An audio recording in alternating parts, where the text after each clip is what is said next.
Hello everybody and welcome back to Full Court Press. I hope you guys had a lovely holiday, but it's time to get back to RecBall. So for the first game of the day, we have Calderon versus Breen. Unfortunately, the score is not posted on the Facebook, but I do know that Calderon destroyed Breen.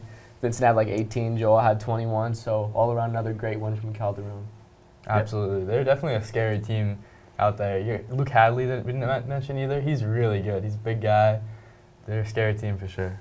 Yeah, definitely. Vincent and Joel, great scoring duo. Luke Hadley, beast on the boards. Sure, a beast with the blocks.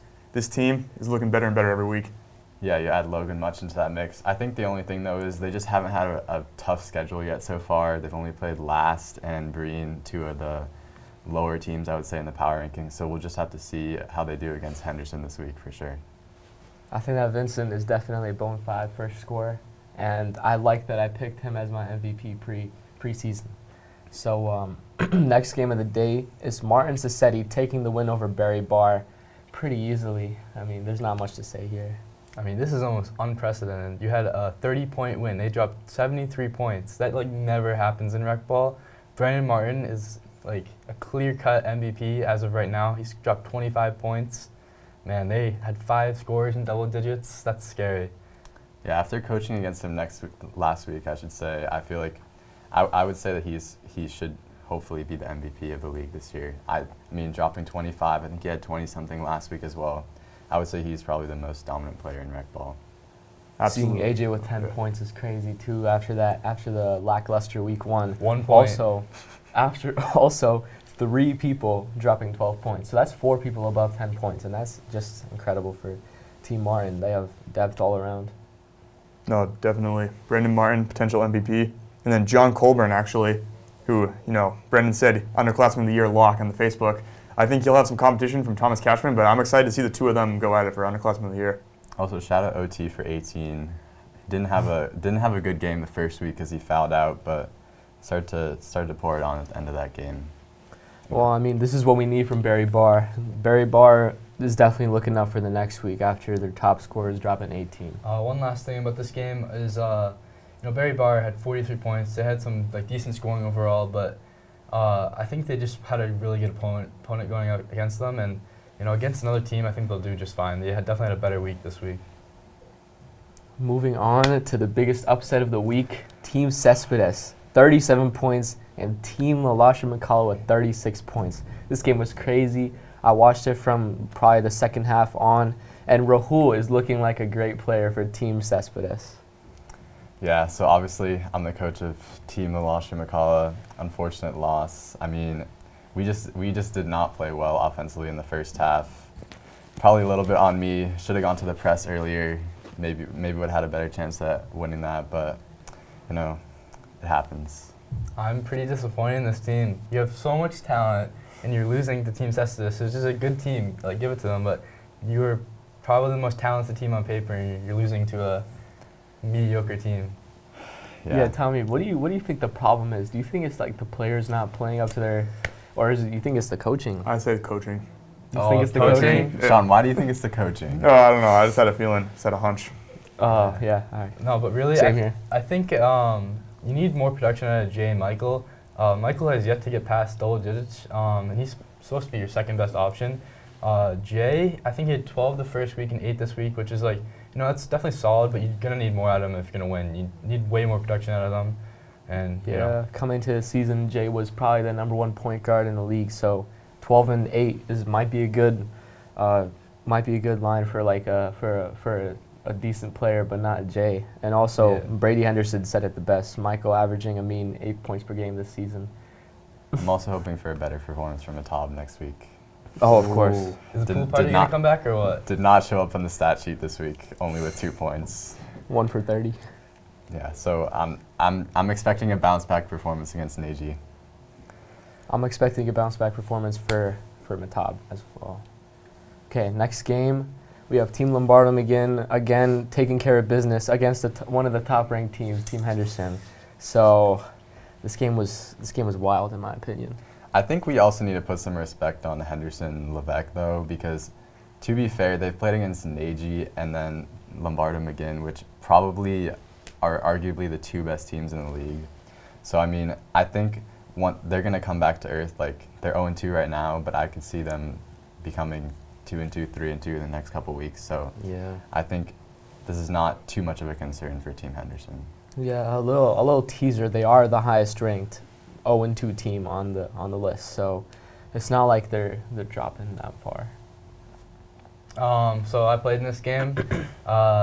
We had all around great scoring. You can see in the Facebook as well. Jared Gang's a great player, but unfortunately, he's just got injured with his thumb. So we're hoping he can come back for the playoffs. That's definitely gonna hurt our team a lot. Ari Jane is, in my opinion, the clear-cut decoy. I'm sorry about him. It's okay. probably not gonna be this year. He's It's just okay. a beast on the voids. Brady Henderson is one of the best players in RecBall, and like he gave him a run for his money. He kind of shut him down. Brady only had 8 points, but he definitely was carrying his team a little bit. And we gotta talk about Jake Birkhead. What are your thoughts on Dropping Jake? 10 points.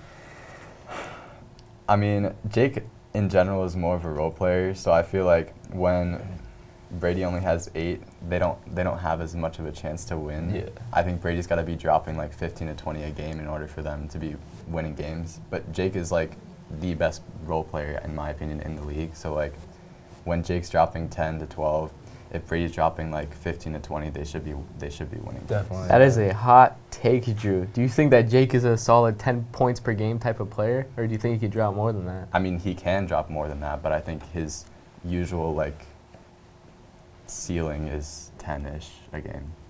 I honestly don't think he's a role player. I think like RecBall is not like it's not a ton of scoring this year. And to score like 10 or 11 a game is actually a lot this year. And I think he's easily the second option scorer in No, this yeah, team. he is. No, but I'm just saying in general, he's like that's like the role that he plays. Like, Yeah, I he's agree. like, He's just adapting to a yeah, different role exactly. this year. Yeah. Tommy, how do you feel about your team dropping that many points, but you only got 7? Like, Oh, yeah. do you? No. I No, mean, no, like that's a I- good thing no, for no, your no. team, isn't it? No, yeah. I got a little bit of hate in the Facebook from Brady Henderson, but 7 points is, I do a lot of things other than scoring. So I think the fact that we had like 4 key scorers in this game is good. It doesn't really matter who's scoring the most, whether it's Michael, it's me, Jared, Ari. Like we're a very well-balanced team, and we're unselfish as well. Yeah, of course you are. Next game, tough game. Nagy 43, Rams Alexander 23. Tommy, you want to take the lead on this? I'm gonna let you take the lead on this. This is your game, bud. All right, so first thing I wanted to say, it's been on my mind all day. Our NBA team comparison is the 2021 Los Angeles Lakers. We have a lot of talent, but unfortunately we can't convert.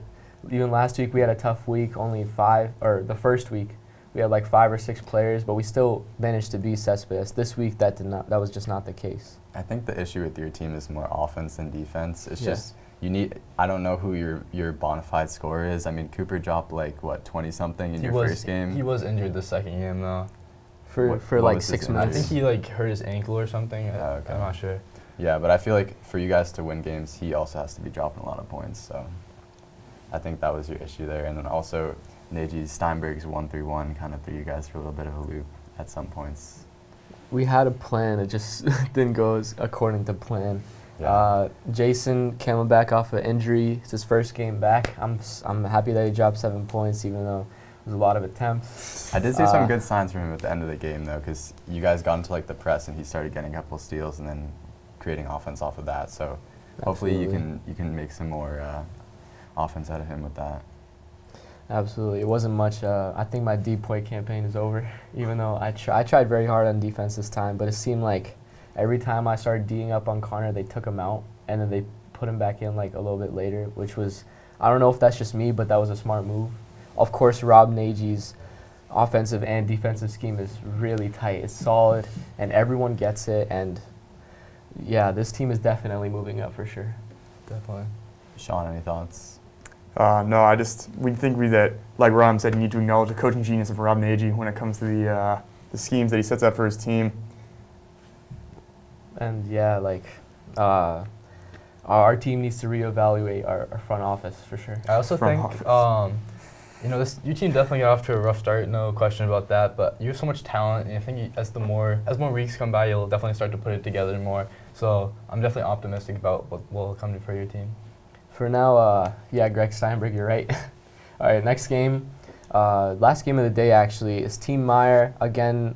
beating Team Last. Team Last only scoring 22 points, and Team Meyer also low scoring game, very, very low scoring with 37 points. So this game was kind of weird in my opinion. Yeah, no Eli on the stat sheet, first of all. And then second of all, I think Meyer is also kind of in that category with Calderon where they've played Barry Bar and then Last. So I think, I'm not sure who they're playing next week. I got to double check the schedule. We play Martin Sassetti. Play Martin Sassetti? Yeah. Okay, so that'll be your guys' first big test for sure. It's kind of hard to evaluate a team when you have a Mickey Mouse schedule like that. Yeah, exactly.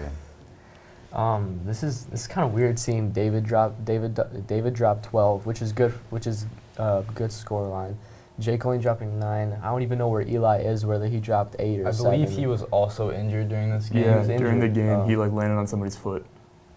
Oh, unfortunate for Team Meyer. But they haven't really shown us anything. Like, Team Calderon absolutely handled Team Last by more than 15 points for sure. And I got some word from Eric Last. Apparently, I don't know if this is true or not, but they stayed in the range of 5 to 7 point difference until the fourth quarter, which then they lost by a lot. Yeah, so, no, I was in there watching the game. It was actually a pretty close game until the end. I think Meyer's just kind of like struggling scoring wise. But yeah. Once they started to turn it on, then it wasn't really a game. So Team Meyer needs to reevaluate. Maybe get a new offensive scheme going. I think when Eli comes back, they'll definitely help him out too. Like I said about other teams, it's only 2 weeks. It's so hard to evaluate how the players and teams are doing. It's kind of gotta shake off the rust a bit. So we'll definitely see with the coming weeks. Yeah, I think by around week 4 we'll probably know. That's a good range. Where the rankings kind of fall. My early MVP candidate is by far Brendan Martin. Definitely. It's taking care of business week after week. Okay, so that is the last game of the day. Moving on to the next week's game of the week, presented by the TBA, will be Nagy Steinberg versus LaLasha McCullough. So please tune into that game. That is the game of the week. Watch for the odds that are coming out tomorrow on the Facebook. And I think that about wraps it up. Thank you so much for watching, and have a great day.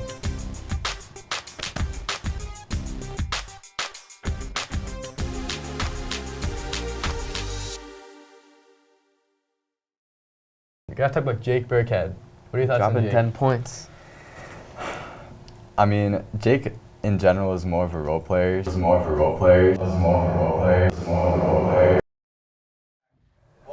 getting mad at me for calling him a role player. I tried to help you. Dude, Jake, I was instigating that. That's disrespectful. You call him a role player? Yeah.